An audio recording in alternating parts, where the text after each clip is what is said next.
Good morning students, I am Dr. Priyanka Bhararao and welcome to my YouTube channel Royal Educational Services।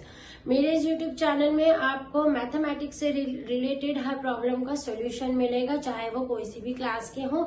मैं उनके videos जो है वो upload करती रहती हूँ। मेरे प्लेलिस्ट में आप जाके देखिए, आपको मैक्सिमम मैथमेटिक्स का पोर्शन जो है वो कवर मिलेगा। जैसे कि आज हम 12th क्लास का चैप्टर 10 वेक्टर अलजेब्रा की बात कर रहे हैं। इसकी स्टार्टिंग में करवा चुकी हूँ, इसका इंट्रोडक्शन आपको दे चुकी हूँ। आज हम देखेंगे डायरेक्शन कोसाइंस।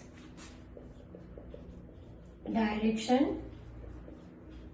कोसाइंस, ठीक है।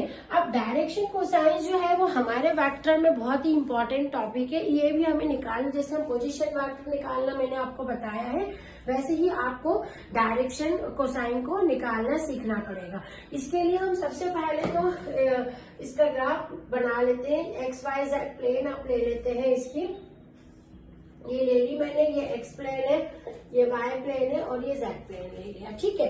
अब मैं यहाँ पर एक पॉइंट जो है पी ले लेती हूँ, पी एक्स वाई और जेड मैंने ये पॉइंट ले लिया। ये वेक्टर के फॉर्म में है, इसको आर वेक्टर आप नाम दे दीजिए, ठीक है। अब चूंकि ये आर वेक्टर है ना, ये इन एक्सिस के साथ में एंगल तो बनाएगा, ये वाई के साथ भी बनाएगा, ये एक्स के साथ भी बनाएगा और ये जेड के साथ भी बनाएगा। तो ये जो एंगल्स बनते हैं ना, जैसे एक्स के साथ में इसने अल्फा बना लिया, वाई के साथ में इसने बीटा बना लिया, जेड के साथ में इसने गामा बना लिया।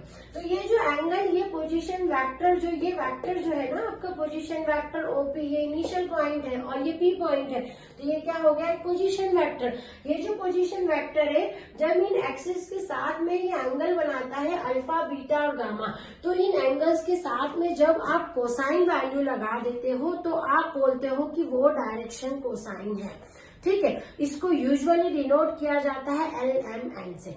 तो जो मैं आपको अभी समझा रही हूँ, यही चीज मैं एक सिंपल लैंग्वेज में यहाँ लिख रही हूँ, इसको आप याद रखिए। कंसीडर पोजीशन वेक्टर ओपी या फिर आर वेक्टर, है ना। एरो लगाना नहीं भूलना है, एरो ही पहचान है वेक्टर की, ठीक है। जहां पर P के कोऑर्डिनेट एक्स वाई जेड है एंड O का कोऑर्डिनेट है हमारा इनिशियल पॉइंट है, इसलिए 0 0, है ना। तो ये पोजीशन वेक्टर। अब हमने क्या देखा कि ये पोजीशन वेक्टर इन एक्सिस के साथ एंगल बना रहा है। The angles made bye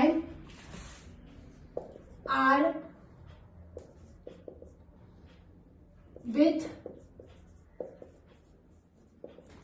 positive axis x y and z are alpha beta and gamma, है ना।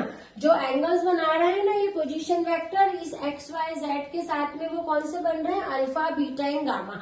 अब ये जो अल्फा बीटा गामा एंगल बने हैं ना, इनकी जो कोसाइन वैल्यूज है, the cosine values of alpha beta and gamma, है ना, दैट इज कौन सी होगी, cos alpha, cos beta and cos gamma are called direction cosines of r vector, और जो भी आपका पोजीशन वेक्टर है उसका, है ना। आई मेरी बात समझ में आपको कि डायरेक्शन कोसाइन किसको बोलते हैं। And it is denoted by, it is usually denoted by LM और N।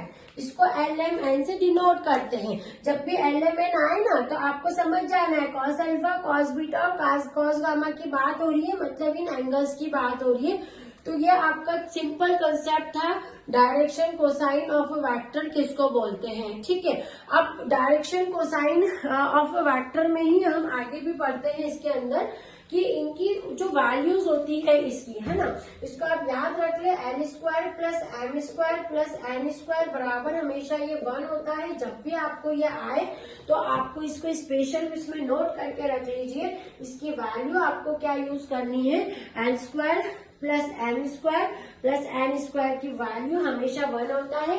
ये जो कॉन्सेप्ट है आपको इसको यूज करना है क्वेश्चन सॉल्व करने पे। आप इसको नोट डाउन कर लीजिए, आगे हम इससे रिलेटेड और टॉपिक करेंगे। Thank you.